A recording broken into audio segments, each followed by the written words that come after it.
الحمد لله نحمده ونستعينه ونستغفره ونعوذ بالله من شرور أنفسنا ومن سيئات أعمالنا من يهده الله فلا مضل له ومن يضلله فلا هادي له وأشهد أن لا إله إلا الله وحده لا شريك له وأشهد أن محمدا عبده ورسوله يا أيها الذين آمنوا اتقوا الله حق تقاته ولا تموتن إلا وأنتم مسلمون يا أيها الناس اتقوا ربكم الذي خلقكم من نفس واحدة وخلق منها زوجها وبث منهما رجالا كثيرا ونساء واتقوا الله الذي تساءلون به والأرحام إن الله كان عليكم رقيبا يا أيها الذين آمنوا اتقوا الله وقولوا قولا سديدا يصلح لكم أعمالكم ويغفر لكم ذنوبكم ومن يطع الله ورسوله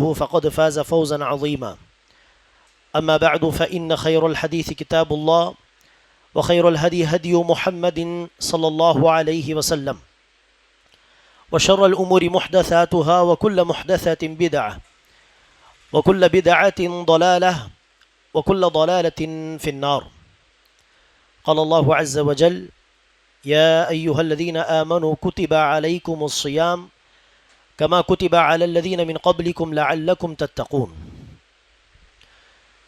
கணியத்திற்குரிய எனதருமை இஸ்லாமிய சகோதரர்களே, மக்கா வாழ்க்கையிலும் மதீனா வாழ்க்கையிலும் நோன்புடைய சட்டங்கள் எப்படி இறக்கி அருளப் பெற்றது என்பதை இன்ஷா அல்லாஹ் இந்த பேச்சில் நாம் தெரிந்து கொள்வோம். அன்பானவர்களே, நோன்பு என்பது அல்லாஹ் சுப்ஹானஹு வ தஆலாவிற்கு மிக பிடித்த ஒரு வணக்கமாகும். ஆகவேதான் இந்த இறுதி உம்மத்துடைய ஷரியத்திலே, இந்த இறுதி உம்மத்துக்கு முஹம்மது ஸல்லல்லாஹு அலைஹி வஸல்லம் அவர்கள் மூலமாக அல்லாஹ் வழங்கிய இந்த இறுதி ஷரியத்தில் மாத்திரம் அல்லாஹ் நோன்பை விதிக்கவில்லை இந்த இறுதி உம்மத் மீது. மாறாக இந்த உம்மத்துக்கு முன் சென்ற எல்லா உம்மத்துகள் மீது முந்தைய ரசூல்மார்களுக்கு அல்லாஹ் வழங்கிய ஒவ்வொரு ஷரியத்திலும் அல்லாஹ் சுப்ஹானஹு வ தஆலா நோன்பை கடமையாக்கியிருந்தான், விதித்திருந்தான். தொழுகையும் இதே போல்தான். அல்லாஹ் சுப்ஹானஹு வ தஆலாவுக்கு தொழுகை மிக பிடித்த ஒரு வணக்கம். நோன்பு அல்லாஹ்வுக்கு மிக அதிகமாக பிடித்த ஒரு வணக்கம். ஆகவேதான் ஒவ்வொரு உம்மத் மீதும் இந்த வணக்கங்களை அல்லாஹ் சுப்ஹானஹு வ தஆலா கடமையாக ஆக்கியிருந்தான், விதித்திருந்தான். இதை குறித்து அல்லாஹ் சுப்ஹானஹு வ தஆலா சொல்லும் பொழுது, யா அய்யுஹல்லதீன ஆமனு குதிப அலைக்குமுஸ் ஸியாம், நம்பிக்கை கொண்டவர்களே உங்கள் மீது நோன்பு விதியாக்கப்பட்டுள்ளது. கமா குதிப அலல்லதீன மின் கப்லிக்கும், உங்களுக்கு முன் சென்றவர்கள் மீது விதியாக்கப்பட்டது போல். லஅல்லக்கும் தத்தகூன், இந்த நோன்பை கொண்டு நீங்கள் தக்வாவை, இறையச்சத்தை, பயபக்தியை அடைய வேண்டும் என்பதற்காக. ஆக உங்களுக்கு முன் சென்றவர்கள் மீது விதியாக்கப்பட்டது போல் என்று சொல்லும் பொழுது இது முந்தைய ஷரியத்துகளிலும் முந்தைய உம்மத்துகள் மீதும் கடமையாக்கப்பட்ட ஒரு வணக்கம். ஆக ஒவ்வொரு உம்மத்துக்கும் அல்லாஹ் நோன்பு நோற்பதை கடமையாக்கி இருந்தான் என்று சொன்னால் என்ன அர்த்தம்? அல்லாஹ்வுக்கு இந்த வணக்கம் அல்லாஹ் சுப்ஹானஹு வ தஆலாவுடைய கட்டளைக்கு இணங்க அல்லாஹ் சுப்ஹானஹு வ தஆலாவுக்காக ஹலாலாக்கப்பட்ட விஷயங்களை கூட, உண்ணுவது பருகுவது போன்ற விஷயங்களை கூட, அதேபோல் மனைவியோடு இல்லறத்தில் ஈடுபடுவது போன்ற ஹலாலான அந்த விஷயங்களை கூட அல்லாஹுடைய கட்டளைக்காக தவிர்த்து கொள்வது, அதை விட்டு நோன்பு நோற்பது என்பது அல்லாஹ்வுக்கு மிக பிடித்த ஒரு வணக்கம். ஆகவேதான் அல்லாஹ் ஒவ்வொரு உம்மத் மீது இதை வாஜிபாக்கினான் என்பதை நாம் அடிப்படையாக புரிந்து கொள்ள வேண்டும். அத்தகைய வணக்கத்தை நாம் செய்யும் பொழுது அல்லாஹ் சுப்ஹானஹு வ தஆலா ஒரு நோன்பாளியை பொருந்தி கொள்கிறான். நோன்பாளியுடைய அந்த நோன்பு, அந்த வணக்கத்தை கொண்டு அல்லாஹ் திருப்தி அடைகிறான்.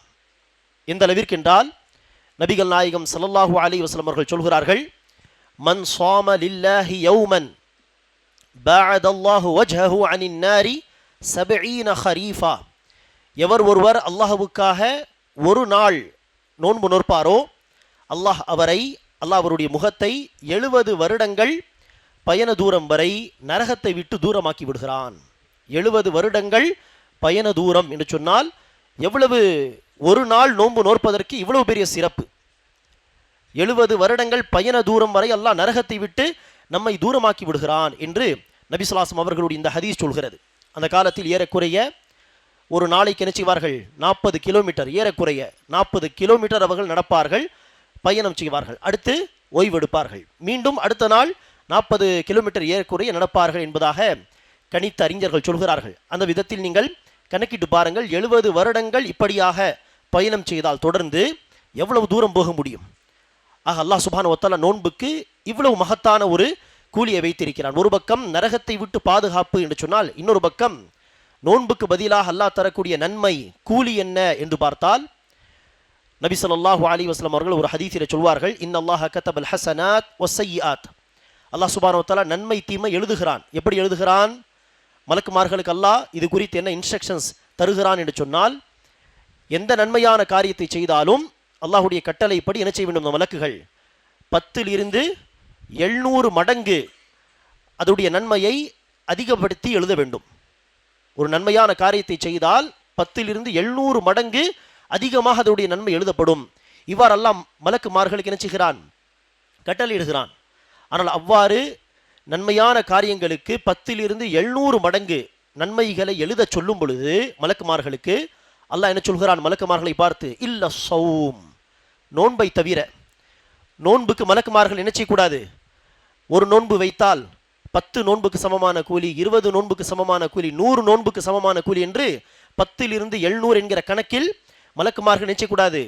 கூலி எழுதக்கூடாது. மாறாக அல்லாஹ் சொல்கிறான், நோன்பை தவிர, நோன்புக்கு நீங்கள் கூலி எழுதாதீர்கள். ஃபஇன்னஹு லீ, அந்த நோன்பு எனக்குரியது. வஅன அஜ்ஸி பிஹி, அதற்கான கூலியை நானே வழங்கிக் கொள்வேன். ஆக மலக்குமார்கள் எவ்வளவு கூலி என்று எழுத மாட்டார்கள். மாறாக கணக்கில்லாத கூலி இன்ஷா அல்லாஹ் ஒவ்வொரு நோன்புக்கும் அல்லாஹ்விடத்திலே மகத்தான கூலியாக வழங்கப்படும். ஆகவே தான் ரசூல் சொன்னார்கள், ஒரு நோன்பாளிக்கு 2 தருணங்களில் மிக்க மகிழ்ச்சி கிடைக்கும். ஒரு தருணம் தான் இஃப்தார் செய்யக்கூடிய நேரம், பசி பட்டினியாக இருந்து சாப்பிடக்கூடிய அந்த தருணத்தில் ஒரு விதமான ஆனந்தம், ஒரு விதமான மகிழ்ச்சி. இரண்டாவதாக ரசூல் அவர்கள் சொன்னார்கள், அல்லாஹ்விடம் அந்த நோன்புக்கான கூலியை பெறும் பொழுது. ஆக அன்பானவர்களே, இது எல்லாமே நோன்பின் சிறப்பை, நோன்புக்கு அல்லாஹ் வழங்கக்கூடிய மகத்தான கூலியை சுட்டிக்காட்டக்கூடிய விஷயங்கள். நோன்பாளியின் வாயிலிருந்து வரக்கூடிய துர்வாடையை, அந்த நோன்பாளியே வெறுக்கக்கூடியவராக இருப்பார், ஆனால் அல்லாஹ் சுப்ஹானஹு வ தஆலா துர்வாடையை வெறுப்பதில்லை. மாறாக அது கஸ்தூரியின் மனத்தை விட அது அல்லாஹ்விடத்தில் மிக சுத்தமானது என்று நபி ஸல்லல்லாஹு அலைஹி வஸல்லம் அவர்கள் சொல்கிறார்கள். ஆக இந்த வணக்கத்தை, நோன்பு என்கிற வணக்கத்தை இந்த உம்மத்துக்கு, இந்த இறுதி ஷரியத்திலே அல்லாஹ் எப்படி இந்த வணக்கத்தை வழங்கினான், எப்படி அது கடமையாக்கப்பட்டது என்று பார்க்கும் பொழுது, மக்கா வாழ்க்கையில் நபி ஸல்லல்லாஹு அலைஹி வஸல்லம் அவர்கள் சஹாபாக்கள் நோன்பு வைத்து வந்தார்களா என்று கேட்டால் ஆம், மக்கா வாழ்க்கையிலும் நோன்பு இருந்தது. ஆனால் கடமை கிடையாது, விதிக்கப்படவில்லை. நோன்பு வாஜிபாக்கப்படவில்லை, ஃபர்தாக்கப்படவில்லை. ஆனால் நோன்பு இருந்தது.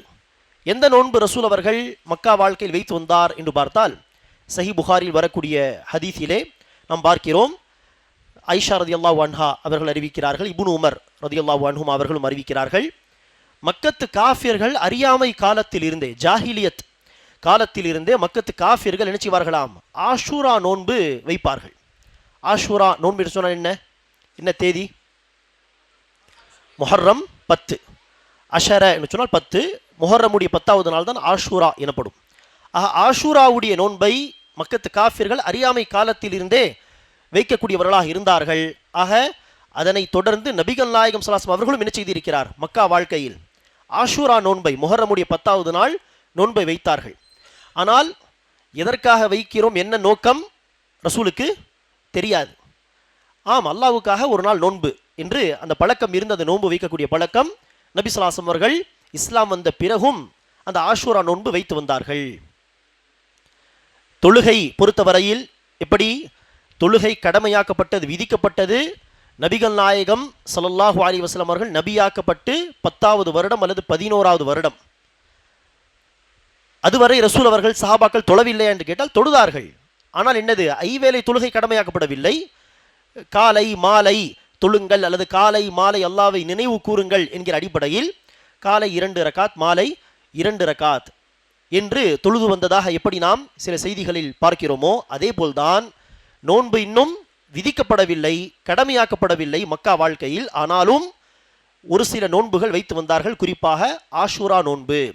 ஆஷூரா நோன்பு வைக்கக்கூடிய பழக்கம் அறியாமை காலத்திலிருந்தே மக்கா மாநகரத்தில் அந்த பழக்கம் இருந்தது. மக்கத்து காஃபிர்கள் அதை வைத்து வந்தார்கள்.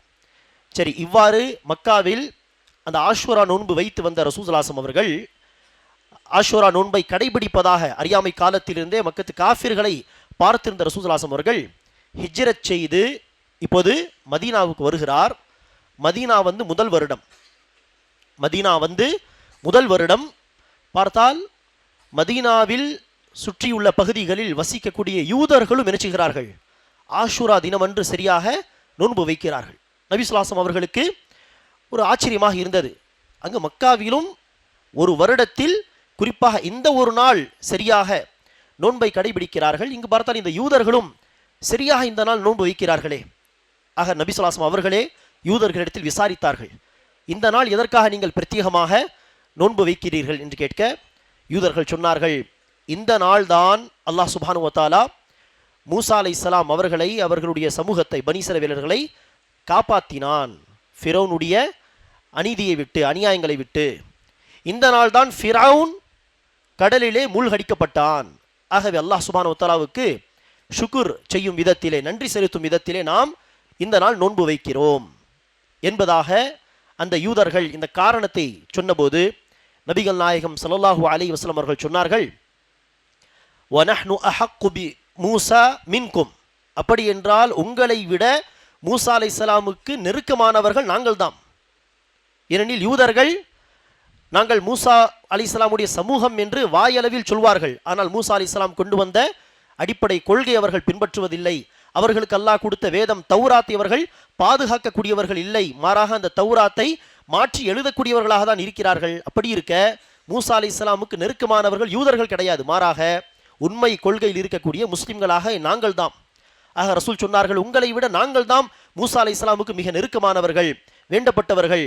அப்படி இருக்க மூசா அலைஹிஸ்ஸலாமுக்கு அல்லாஹ் கொடுத்த அந்த வெற்றிக்கு நாம் அல்லாஹ்வுக்கு நன்றி செலுத்த அதிகம் கடமைப்பட்டிருக்கிறோம் என்று அல்லாஹ்வுக்கு நன்றி செலுத்தும் விதத்திலே காரணம் தெரியாமல் இதற்கு முன்பு நோன்பு வைத்திருப்பார்கள் ரசூலுல்லாஹி அவர்கள். ஆனால் இப்போது மதீனா உடைய வாழ்க்கையின் முதல் வருடம் காரணம் அறிந்த பிறகு ரசூல் நினைச்சுகிறார், நோன்பு வைக்கிறார். நபி ஸல்லல்லாஹு அலைஹி அவர்கள் சஹாபா பெருமக்களுக்கும் சொன்னார்கள், நோன்பு வையுங்கள் என்று.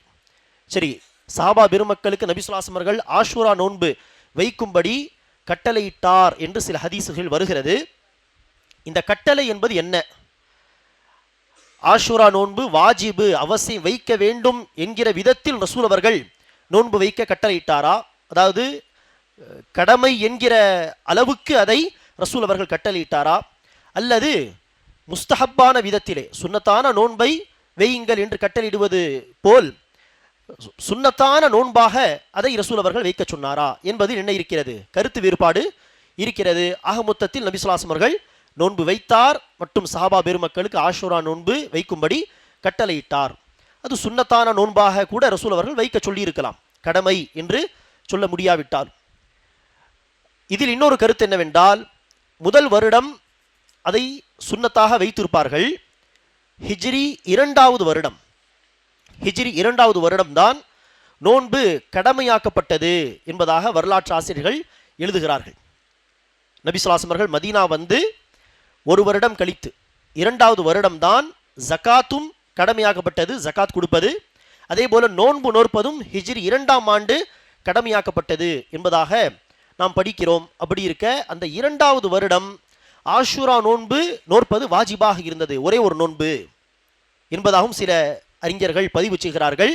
இதற்கு அடுத்துதான் அல்லாஹ் சுப்ஹானஹு வ தஆலா ரமதான் மாதத்தை நினைச்சுதான் நோன்பு நோற்கக்கூடிய ஒரு காலமாக ஆக்கி ரமதான் மாதம் முழுவதும் நோன்பு நோற்பதை விதித்தான். ஆஷூரா நோன்புக்கு அடுத்தபடியாக குறிப்பாக ஒரு ஹதீஸிலே, ஒரு தகவலிலே ஆயிஷா ரலியல்லாஹு அன்ஹா அவர்கள் சொல்கிறார்கள், ஆஷூரா நோன்பு நபி ஸல்லல்லாஹு அலைஹி அவர்கள் வைத்தார்கள். ரமதான் உடைய நோன்பு கடமையாக்கப்பட்ட பிறகு ஆஷூரா நோன்பு சுன்னத்தான நோன்பாக ஆக்கப்பட்டது.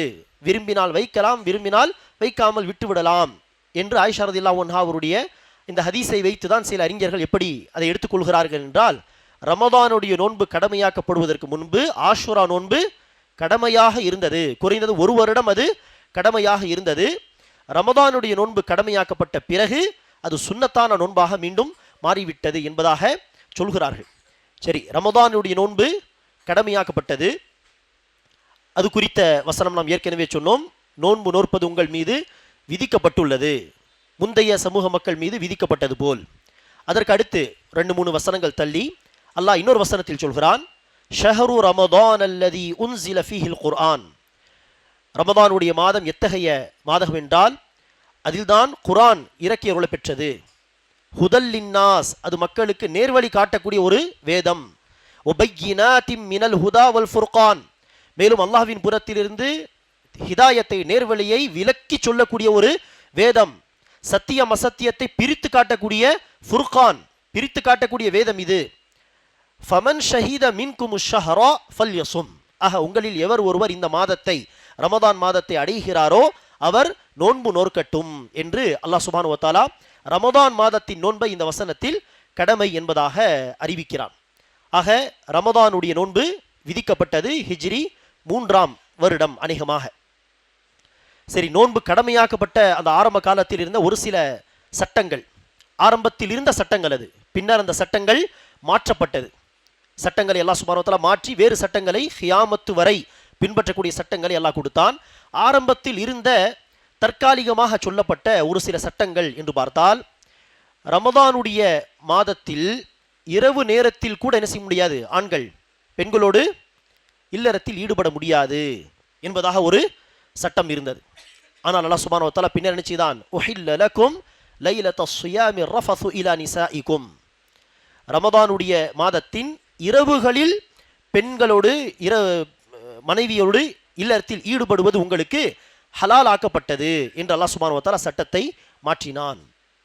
அதே போல ஆரம்பத்தில் இருந்த இன்னொரு சட்டம், ரமதானுடைய நோன்பு கடமை, ஆனால் எவர் ஒருவர் நோன்பு நோற்காமல் நோன்புக்கு பதிலாக ஃபிதியா கொடுக்க விரும்புவாரோ, ஃபிதியா என்று சொன்னால் என்ன, ஒரு நோன்புக்கு பதிலாக ஒருவேளை உணவு மிஸ்கீனுக்கு கொடுப்பது. ஆக நோன்பு நோற்கக்கூடிய சக்தி இருந்தும் நோன்பு நோற்க விரும்பவில்லை என்றால் என்ன செய்யலாம், ஒவ்வொரு நோன்புக்கு பதிலாக ஒருவேளை சாப்பாடு ஃபிதியா கொடுத்து அந்த கடமையை நிறைவேற்றலாம். இது இளைஞர்கள் கூட செய்யலாம் என்கிற மாதிரி ஒரு சட்டம் இருந்தது. நோன்பு நோற்கக்கூடிய சக்தி இருந்தும் நோன்பு நோற்க விரும்பவில்லை என்றால் அதற்கு பதிலாக ஃபித்யா கொடுத்து சலுகையாக அதை பயன்படுத்தி கொள்ளலாம் என்கிற ஒரு சட்டம் இருந்தது. ஆனால் இந்த சட்டத்தையும் அல்லாஹ் சுப்ஹானஹு வ தஆலா மாற்றிவிட்டான். சக்தி இருந்தால் நோன்பு நோற்கக்கூடிய சக்தி பெற்றவர்களாக இருந்தால் அவசியம் நோன்புதான் நோற்க வேண்டும். சக்தி இல்லாமல் போனால் அதில் மார்க்கம் சலுகை தருகிறது. அந்த சலுகை 2 வகைப்படும். அது ஒரு சலுகை என்ன, ரமதானில் தேவையான அளவுக்கு நோன்பை விட்டுவிட்டு ரமதானுக்கு பிறகு வரக்கூடிய மாதங்களில் அதை கதா செய்வது, பூர்த்தி செய்வது. அது யாருக்கு பொருந்தும் இந்த சலுகை என்று கேட்டால், தற்காலிகமாக உடல்நிலை சரியில்லாமல் இருக்கக்கூடியவர்கள், அல்லது பிரயாணிகள், பயணத்தின் காரணமாக நோன்பு நோற்க முடியாமல் இருக்கக்கூடியவர்கள், அல்லது மாதவிடாய் ஏற்படக்கூடிய பெண்கள், இவர்களெல்லாம் குறிப்பிட்ட சில நாட்கள் நோன்பு விட்டுவிட்டு ரமதானுக்கு பிறகு பூர்த்தி செய்ய வேண்டும். ஆம், வயோதிகம் அடைந்த மக்கள் இருக்கிறார்கள், அவர்களால் நோன்பு நோற்க முடியாது, ரமதானிலும் முடியாது, ரமதானுக்கு பிறகும் முடியாது என்று சொன்னால் அவர்களுக்கு, மேலும் தீராத நோயாளிகள், நோன்பு நோற்க முடியாத அளவுக்கு உள்ள தீராத நோயாளிகள், இவர்கள் ஒவ்வொரு நோன்புக்கு பதிலாக ஒருவேளை சாப்பாடு மிஸ்கினுக்கு தர வேண்டும் என்கிற அந்த சலுகையை அல்லாஹ் சுப்ஹானஹு வ தஆலா குர்ஆனில் சொல்கிறான். ஆக இந்த சலுகை வழங்கப்பட்ட மக்களில் வராதவர்கள், நோன்பு நோற்கக்கூடிய சக்தி பெற்றவர்கள், பருவ வயதை அடைந்த ஆண்கள் பெண்கள் யாராக இருந்தாலும் அவர்கள் நோன்பு நோற்பது அவசியம் என்பதாக சட்டம் மாற்றப்பட்டது. இப்படி ஒரு சில சட்டங்கள் தற்காலிகமாக அல்லாஹ் ஆரம்பத்தில் சொல்லியிருந்தான். ஆனால் பிறகு அந்த சட்டங்கள் மாற்றப்பட்டு ரமதான் மாதத்தில் இரவு நேரத்தில் செய்யலாம், சாப்பிடலாம், உண்ணலாம், பருகலாம்.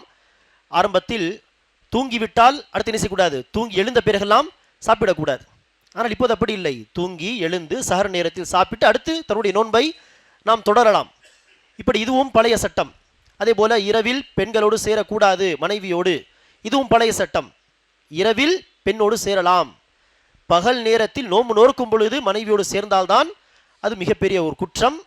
பரிகாரமும் தர வேண்டும், 2 மாதங்கள் தொடர்ந்து நோன்பு, இல்லையா 60 மிஸ்கின்களுக்கு உணவளிப்பது, தௌபாவும் செய்ய வேண்டும். அதே போல அந்த நோன்பை மீண்டும் கதா செய்ய வேண்டும் என்கிற சட்டங்கள் மாற்றப்பட்டது. இவ்வாறு ரமதானுடைய நோன்பு கடமையாக்கப்பட்டது. அடுத்து சஹாபாக்கள் நபி ஸல்லல்லாஹு அலைஹி வஸல்லம் அவர்கள் ரமதான் நோன்பை வைக்க தொடங்கினார்கள். இதற்கு மத்தியில் ஆஷூரா நோன்பு சம்பந்தமாக நாம் சொன்னோமே, அந்த ஆஷூரா நோன்பு முஸ்தஹப்பாக கடமை என்று நாம் ஒரு வருடம் கடமையாக வாஜிபாக இருந்தது என்று எடுத்துக்கொண்டால், ரமதானுடைய கடமைக்கு பிறகு அது முஸ்தஹப்பான நோன்பாக மாற்றப்பட்டது என்று சொன்னோமே. முஸ்தஹப்பான விதத்தில் என்ன செய்தார்கள்?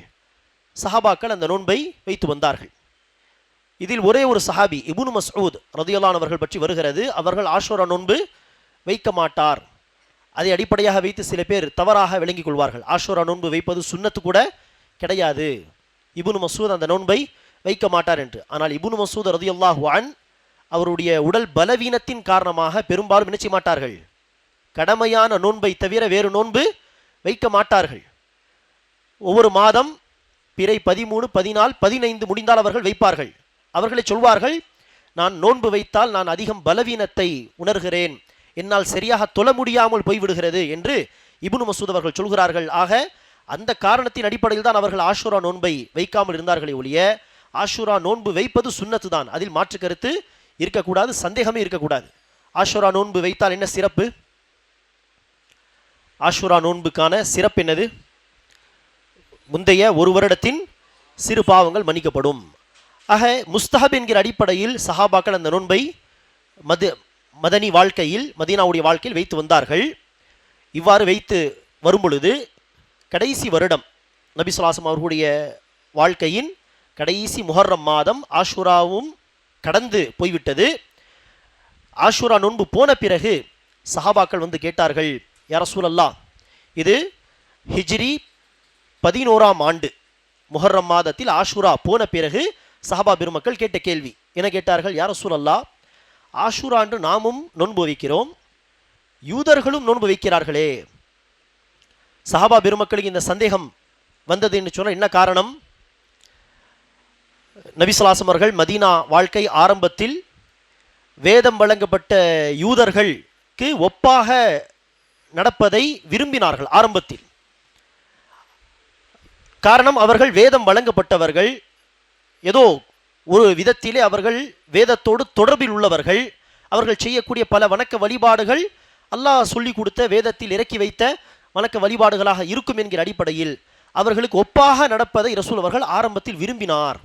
ஆனால் மதனி வாழ்க்கையில் அல்லாஹ் கொஞ்சம் கொஞ்சமாக இந்த ஷரியத்தை ரசூலுக்கு வழங்கிய பிறகு எல்லா சட்டத்திட்டங்கள், வணக்க வழிபாடுகள் தொடர்பான சட்டத்திட்டங்கள், நடைமுறை வாழ்க்கை தொடர்பான சட்டத்திட்டங்கள், ஆடை அலங்காரம், உணவு என்று எல்லா சட்டத்திட்டங்களும் கொஞ்சம் கொஞ்சமாக இறங்கிக் கொண்டே வரும் பொழுது நபி ஸல்லல்லாஹு அலைஹி வஸல்லம் அவர்கள் மதீனா வாழ்க்கையின் இறுதி காலகட்டத்தில் தன்னுடைய நிலைப்பாட்டை முழுமையாக என்ன செய்து கொண்டார்கள்? மாற்றி கொண்டார்கள். ஆரம்பத்தில் யூதர்களுக்கு ஒப்பாக நடப்பதை விரும்பிய ரசூல் இப்போது நமக்கே அல்லாஹ் முழுமையான ஒரு ஷரியத்தை கொடுத்து விட்டான் என்கிற ஒரு நிலையை அடையும் பொழுது ரசூல் இப்போது என்ன செய்ய தொடங்கினார்கள்? யூதர்களுக்கு மாறு செய்ய தொடங்கினார்கள். யூதர்களுக்கு மாறு செய்யுங்கள், நசாராவுக்கு மாறு செய்யுங்கள் என்று கட்டளையிட ஆரம்பித்தார்கள். எந்த அளவிற்கு என்று சொன்னால், வணக்க வழிபாடுகளின் வழிமுறை விடுங்கள், அன்றாடம் தொடர்பான விஷயங்கள், ஆடை அணிவது, உட்காருவது என்கிற சின்ன சின்ன விஷயங்களில் கூட யூதர்களுக்கு மாறு செய்வதை நபி ஸல்லல்லாஹு அலைஹி வஸல்லம் அவர்கள் சஹாபா பெருமக்களுக்கு சொல்லிக் கொடுக்க ஆரம்பித்தார். ஆகவேதான் ஒரு ஹதீஸில் வருகிறது, இந்த ஹதீஸை சில அறிஞர்கள் பலவீனமானது என்று சொன்னாலும் சில அறிஞர்கள் இதை ஏற்கவும் செய்கிறார்கள். ஒரு சஹாபி பள்ளிவாசல் நினைச்சுகிறார், கையை இப்படி பின்னால் ஊன்றி உட்கார்ந்து இருக்கிறார். இதை பார்த்த நபி ஸல்லல்லாஹு அலைஹி வஸல்லம் சொன்னார்கள், மக்தூப் அலைஹிம், அல்லாஹ்வின் கோபத்துக்கு உள்ளானவர்கள் உட்காரக்கூடிய வழிமுறை இது, இப்படி உட்கார வேண்டாம். அல்லாஹ்வின் கோபத்துக்கு உள்ளானவர்கள் யார்? யூதர்கள். ஆக சிம்பிளாக ஒரு சஹாபி இப்படி உட்கார்ந்து இருக்கிறார், அதற்கு கூட ரசூல் சொன்னார்கள், இப்படி உட்காராதீர்கள். ஆக இந்த அளவுக்கு நபி ஸல்லல்லாஹு அலைஹி வஸல்லம் அவர்கள் வேதம் வழங்கப்பட்டவர்களுக்கு மாறு செய்ய தொடங்கினார்கள். ஆக அந்த பயிற்சி சஹாபா பெருமக்களுக்கு கிடைத்த பிறகு சஹாபாக்கு வந்த ஒரு டவுட், ஒரு சந்தேகம் தான் என்னது? ஆஷூரா எல்லா விஷயத்திலும் நாம் யூதர்களுக்கு மாறு செய்கிறோம், ஆனால் ஆஷூரா நோன்பு பொறுத்தவரையில் யூதர்களும் அந்த ஒரு நாள் நோன்பு நோக்கிறார்கள், முஸ்லிம்களாக நாமும் நோன்பு நோக்கிறோம். இந்த ஒரு விஷயத்தில் முஸ்லிம் சமூகமும் யூதர்களும் ஒரே வழிமுறை பின்பற்றுவது போல் தெரிகிறது என்கிற சந்தேகம் வந்ததும் சஹாபாக்கள் வந்து ரசூலிடத்தில் கேட்டார்கள், யா ரசூலல்லாஹ், ஆஷூரா தினம் அன்று நாமும் நோன்பு நோக்கிறோம், யூதர்களும் நோன்பு நோக்கிறார்களே என்று சந்தேகம் கேட்ட பொழுது அப்போது நபி ஸல்லல்லாஹு அலைஹி வஸல்லம் அவர்கள் சொன்னார்கள், லஇன் இஷ்து இலா காபிலின் லஅஸூமன்ன தாஸிஅ, நான் அடுத்த வருடம் உயிரோடு இருந்தால், அல்லாஹ்வுடைய நாட்டத்தால் உயிரோடு இருந்தால் நான் 9வது நாளும் நோன்பு நோற்பேன். கண்டிப்பாக 9வது நாள் ஆஷூராவுக்கு ஒரு நாள் முன்பு 9ஆம் தேதி முஹர்ரம் மாதம் நான் கண்டிப்பாக நோன்பு நோற்பேன். 9வது நாள் கண்டிப்பாக நோன்பு நோற்பேன் என்பதை எல்லா அறிஞர்கள் எப்படி எடுத்துக்கொள்கிறார்கள்? 10வது நோன்போடு சேர்த்து, ஆஷூராவோடு சேர்த்து 9 10 இப்படியாக நான் நோன்பு நோற்பேன் என்று ரசூலுல்லாஹ் சொன்னார்கள். ஆனால் நபி ஸல்லல்லாஹு அலைஹி வஸல்லம் அவர்கள் ஒரு 2-3 மாதங்களிலே ரபியுல் அவ்வல் மாதத்திலே வஃபாத் ஆகிவிட்டார்.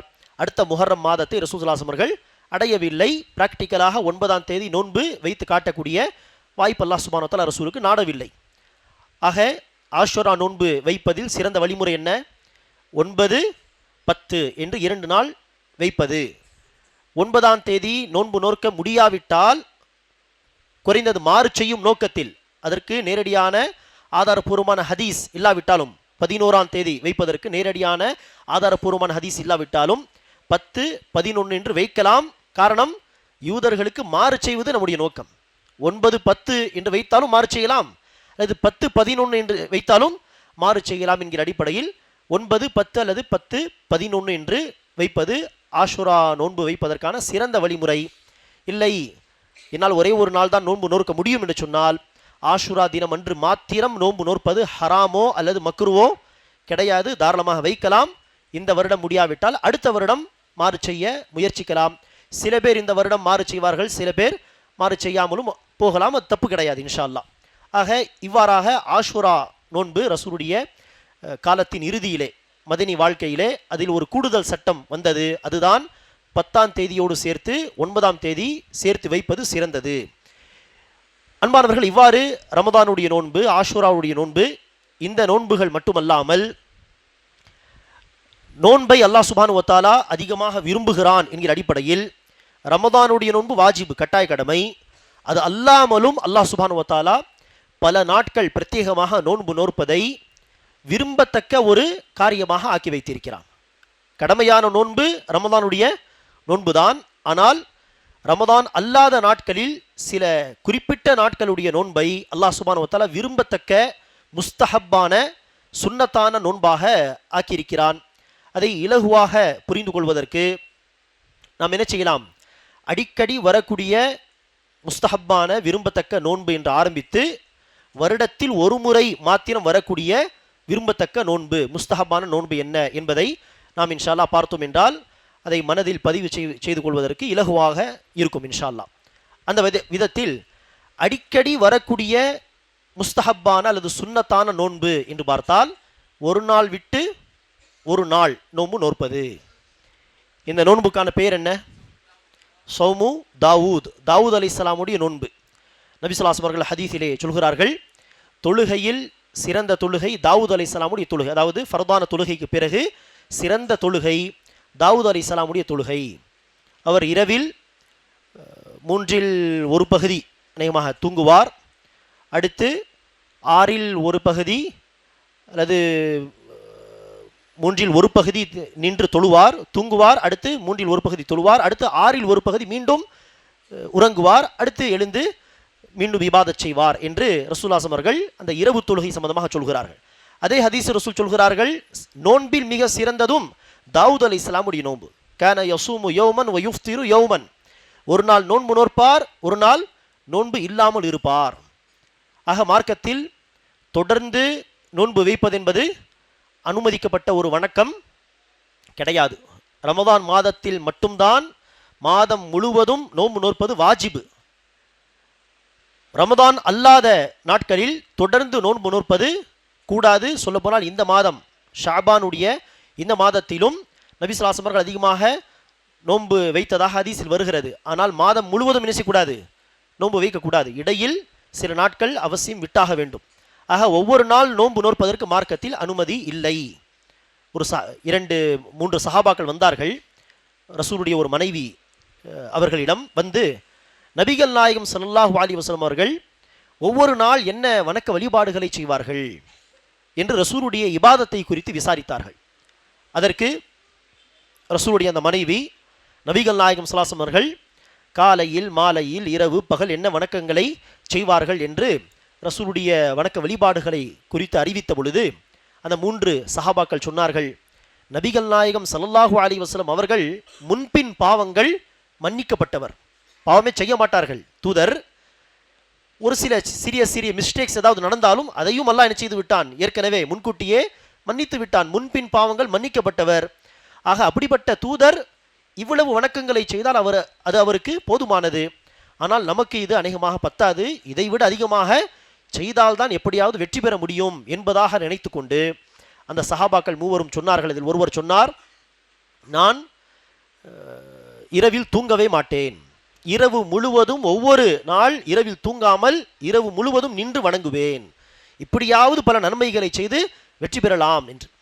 இன்னொரு சஹாபி சொன்னார்கள், நான் ஒவ்வொரு நாளும் நோன்பு நோற்பேன், தொடர்ச்சியாக ஒரு நாள் விடாமல் தொடர்ந்து ஒவ்வொரு நாள் நோன்பு நோற்பேன்.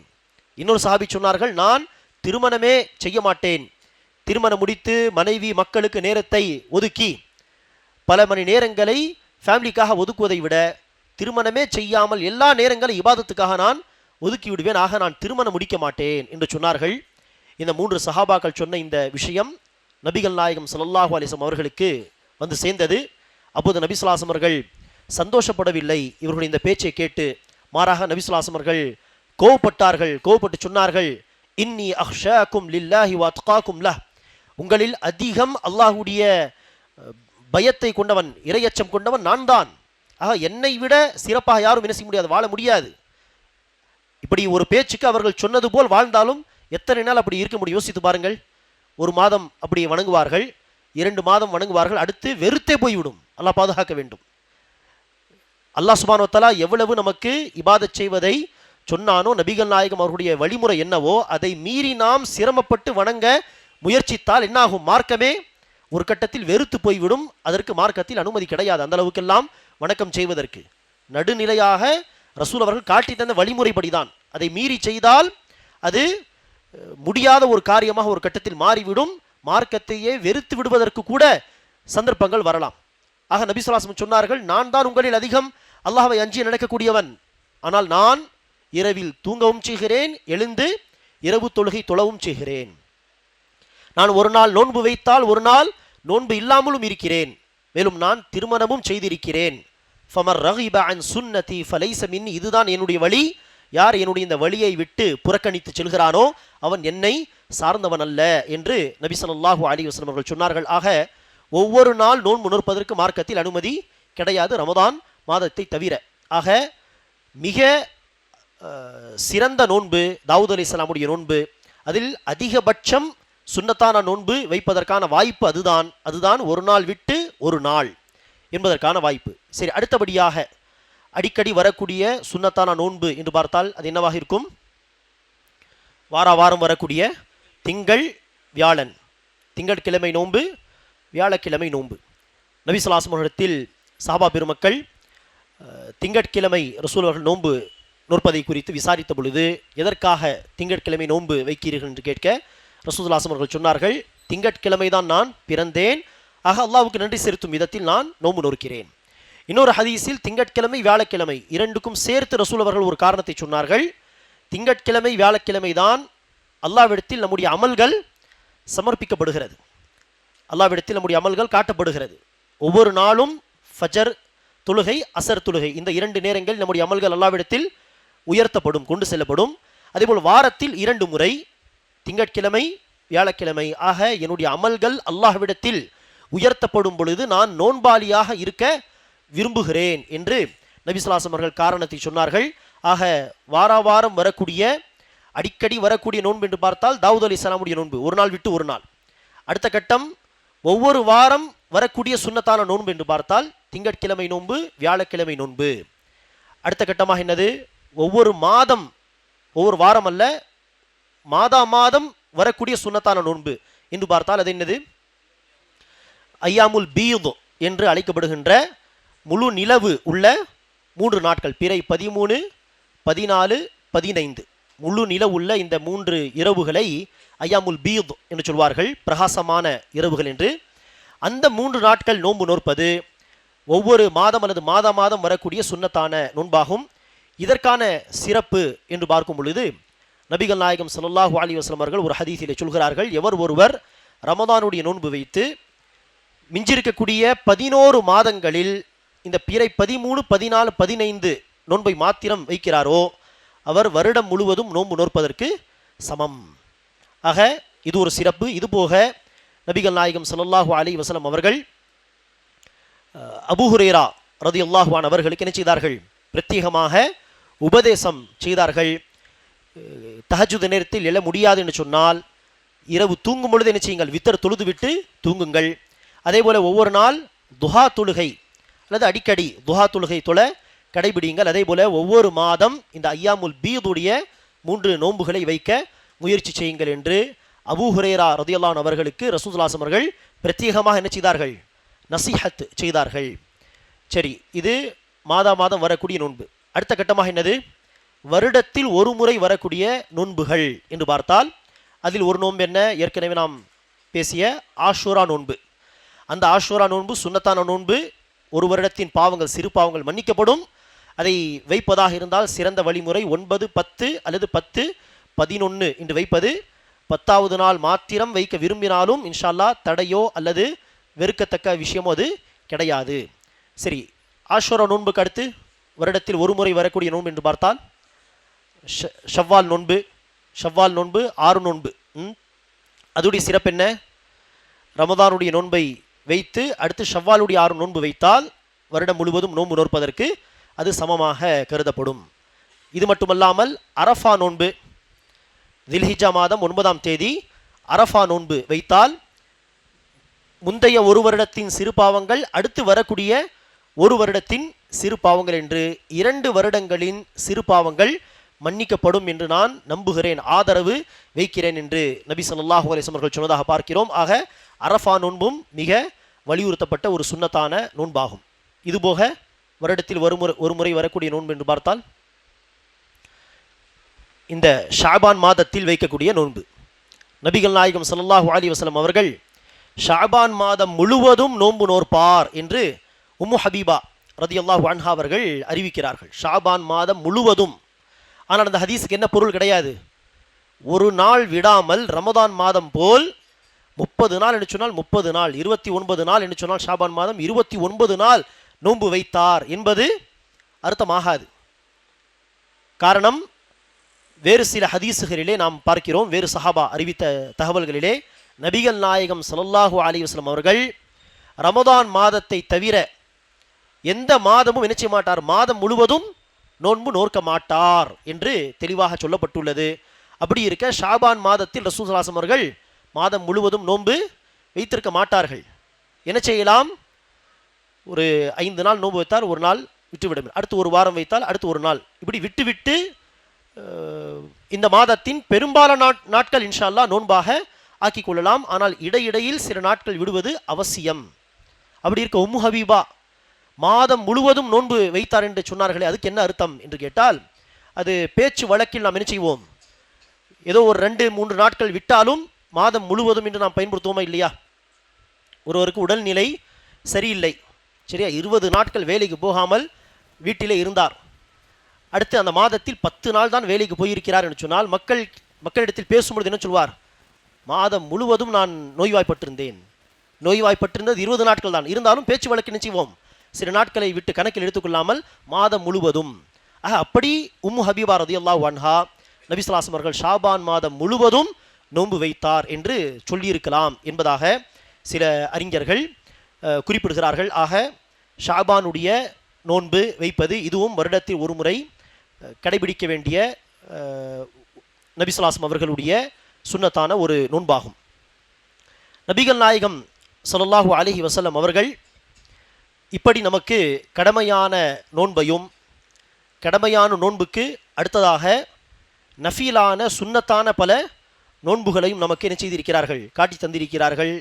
இந்த நோன்பு எல்லாமே ஒரு பெரிய லிஸ்ட் இல்லையா?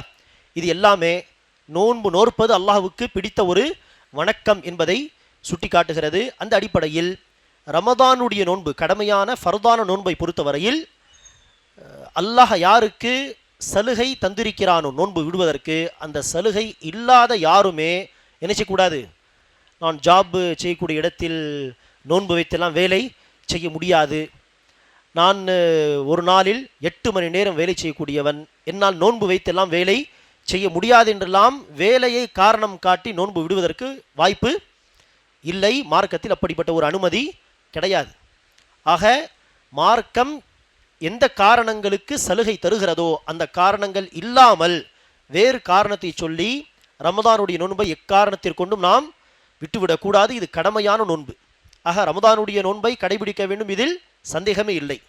ஆனால் ரமதானுடைய நோன்பு அல்லாமலும் அவ்வப்போது சில ரசூல் அவர்கள் காட்டி தந்த சுன்னத்தான சில முஸ்தஹப்பான நோன்புகளை வைக்கவும் நாம் என்ன செய்ய வேண்டும், முயற்சிக்க வேண்டும்.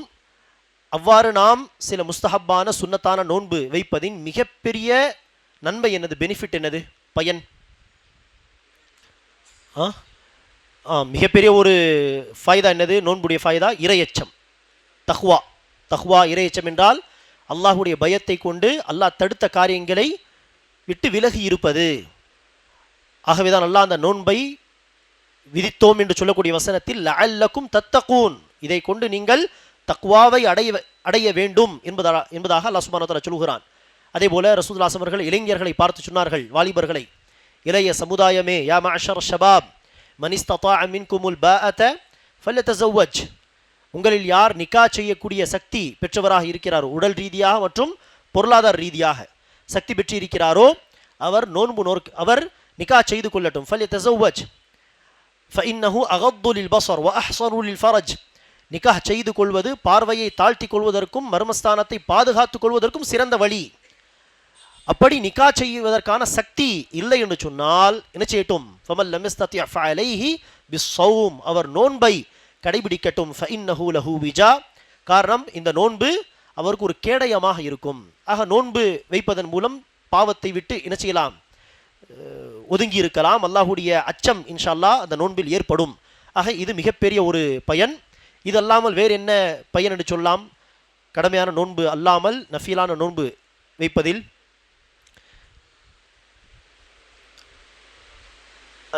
ஏற்கனவே சொன்ன ஒரு சிறப்பு, ஒரு நாள் நோன்பு வைத்தாலே நரகத்தை விட்டு நாம் 70 வருடங்கள் பயண தூரமாக்கப்படுவோம் என்று சொன்னால், பல நோன்புகள் நம்முடைய பதிவேட்டில் இருக்கும் பொழுது அல்லாஹ் சுப்ஹானஹு வ தஆலா நரகத்தை விட்டு நம்மை தூரமாக்கி சொர்க்கத்துக்கு அல்லாஹ் சுப்ஹானஹு வ தஆலா நம்மை அழைத்து செல்வான் என்பதாக நாம் என்ன செய்யலாம், எடுத்துக்கொள்ளலாம். அது மட்டுமல்லாமல் கடமையான நோன்பில் இருக்கக்கூடிய குறைகள் இன்ஷா அல்லாஹ் நஃபில் நோன்பை கொண்டு நீக்கப்படும். நபி ஸல்லல்லாஹு அலைஹி வஸல்லம் ஒரு ஹதீஸில் சொல்கிறார்கள், அந்த ஹதீஸை சொல்லி நான் இன்ஷா அல்லாஹ் முடித்துக் கொள்கிறேன். நபி ஸல்லல்லாஹு அலைஹி வஸல்லம் சொல்கிறார்கள், அல்லாஹ் சுப்ஹானஹு வ தஆலா ஒரு அடியாரை அழைத்து நாளை மறுமையில் முதலாக என்ன செய்வான், தொழுகை குறித்து விசாரிப்பான். தொழுகை குறித்து விசாரிக்கும் பொழுது கடமையான தொழுகையில் ஏதேனும் குறைகள் இருந்தால் அல்லாஹ் சுப்ஹானஹு வ தஆலா சொல்வான், இந்த அடியாரிடம் ஏதாவது உபரியான நஃபீலான தொழுகைகள் இருக்கிறதா பாருங்கள். அப்படி இருந்தால் அந்த உபரியான தொழுகையை கொண்டு கடமையான தொழுகையின் குறை நீக்கப்படும். அடுத்து அல்லாஹ் சுப்ஹானஹு வ தஆலா நோன்பை குறித்து விசாரிப்பான். கடமையான நோன்பில் ஏதாவது குறை இருந்தால் நஃபில் நோன்பு, உபரியான நோன்பு இருக்கிறதா பாருங்கள். இருந்தால் அதை கொண்டு கடமையான நோன்பின் குறைகள் நீக்கப்படும். இதே போல் ஜகாத், உதாரணத்திற்கு ஜகாத்தில் ஏதாவது குறைகள் இருந்தால் அவ்வப்போது அவர்கள் செய்த உபரியான சதகாத்துகள், அவர்களாக விரும்பி கொடுத்த தான தர்மங்கள் இருந்தால் அந்த தர்மத்தை கொண்டு, அந்த சதகாத்துகளை கொண்டு கடமையான சதகாவாகிய ஜகாத்துடைய குறைகள் நீக்கப்படும். இப்படிதான் ஒவ்வொரு வணக்கத்திலும் அல்லாஹ் சுப்ஹானஹு வ தஆலா விசாரிப்பான் என்று நபி ஸல்லல்லாஹு அலைஹி வஸல்லம் சொல்கிறார்கள். ஆக அந்த அடிப்படையில் நாம் என்ன செய்ய வேண்டும், நஃபிலான நோன்பையும் வைக்க முயற்சிக்க வேண்டும். இதனால் கடமையான நோன்பின் உள்ள குறைகள் இன்ஷா அல்லாஹ் நீக்கப்படும். காரணம், நம்முடைய கடமையான நோன்பில் நிச்சயமாக என்ன இருக்கும், குறைகள் இருக்கதான் செய்யும். குறைகள் இல்லாமல் சிறப்பாக ஒவ்வொரு கடமையான நோன்பை வைப்பது என்பது சாத்தியம் கிடையாது. நோன்பு வைப்பது சாத்தியம்தான், நோன்பை விடாமல், ஒரு நோன்பையும் விடாமல் பருவ வயதை அடைந்த பிறகு அதை முறையாக வைப்பது என்பது சாத்தியம்தான். ஆனால் குறைகளை இல்லாமல் வைப்பது என்பது சாத்தியமான விஷயம் கிடையாது. கண்டிப்பாக அதில் சில நோன்புகளில் நாம் வீண் பேச்சு பேசியிருப்போம், புறம் பேசியிருப்போம், சில பொய்களை பேசியிருப்போம். இதெல்லாம் நம்முடைய நோன்பை பாதிக்கக்கூடிய விஷயம். அதையெல்லாம் மன்னிக்கும் விதத்தில் அல்லாஹ் சதகத்துல் ஃபித்ரா கொடுக்கக்கூடிய வழிமுறை வைத்திருக்கிறான். இருந்தாலும் கூட நாம் சில நஃபிலான நோன்பை வைத்திருந்தால் கடமையான நோன்பின் குறைகளை நீக்குவதற்கு இன்ஷா அல்லாஹ் நஃபில் நோன்பு நமக்கு உதவி செய்யும் என்கிற அடிப்படையில் அல்லாஹ் சுப்ஹானஹு வ தஆலா நமக்கு காட்டித்தந்த கடமையான நோன்பு, நஃபிலான நோன்பு என்று இந்த வணக்கங்களை அதிகம் அதிகம் செய்ய நாம் முயற்சிக்க வேண்டும். வரக்கூடிய ரமதான் மாதத்திலே அல்லாஹ் சுப்ஹானஹு வ தஆலா மீது விதியாக்கிய இந்த கடமையான நோன்பை வைப்பதற்கு அல்லாஹ் சுப்ஹானஹு வ தஆலா நமக்கு உடல் ஆரோக்கியத்தையும், நோன்பை அல்லாஹ் ரசூல் காட்டி தந்த வழிமுறைப்படி பாவங்கள் எதையும் செய்யாமல் முறையாக வைப்பதற்கு பாக்கியத்தையும் அல்லாஹ் சுப்ஹானஹு வ தஆலா நமக்கு வழங்குவானாக. அதேபோல் ரமதான் மாதத்தில் நபிகள் நாயகம் காட்டி தந்த மற்ற வணக்க வழிபாடுகளை, இரவு தொழுகை, குர்ஆன் திலாவத் அதிகமாக செய்வது, அதிகமாக இஸ்திக்ஃபார் செய்வது, துவா செய்வது என்று மற்ற வணக்க வழிபாடுகளையும் அதிகமாக செய்து வரக்கூடிய இந்த ரமதான் மாதத்தை தன்னுடைய மறுமை வாழ்க்கையின் வெற்றிக்காக, தன்னுடைய மஃபிரத்துக்காக பயன்படுத்தி கொள்ளக்கூடிய பாக்கியசாலிகளாக அல்லாஹ் சுப்ஹானஹு வ தஆலா என்னையும் உங்களையும் ஆக்கியருள்வானாக. ஆமீன். வாஹிரு தஅவானா அல்ஹம்துலில்லாஹி ரப்பில் ஆலமீன்.